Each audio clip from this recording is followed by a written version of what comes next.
नमस्कार, मी सोनाली रवींद्र खलोकार, सावित्री शक्तीपीठ, पुणे, महाराष्ट्र, शाखा परतवाडा. 11 एप्रिल 2026 महात्मा फुले यांची 200वी जयंती. त्यानिमित्ताने महात्मा फुले यांनी त्या काळी अखंडाद्वारे मोठे प्रबोधनात्मक कार्य केलेत. ते आजही उपयुक्त आहे.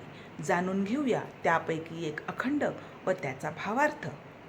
आजचा अखंड आहे: इंग्रजा संगती मध्यमास खाती, मागास निंदिती सोवळ्याने.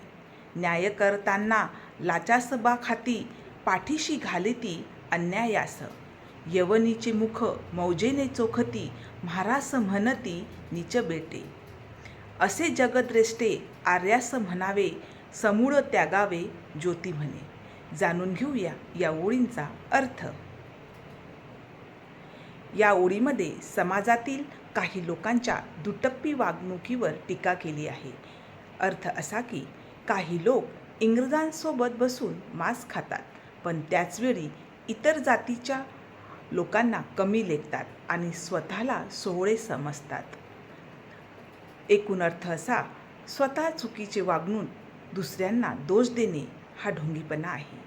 न्याय देताना लाच घेतात, त्यामुळे अन्याय करतात.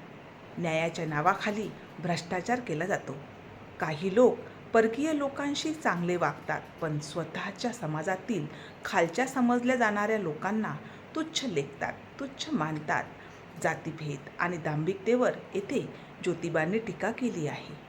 अशा वागणाऱ्या लोकांना खरे श्रेष्ठ म्हणता येणार नाही. अशा वाईट विचारांना पूर्ण त्याग करावा असे ज्योती सांगतात.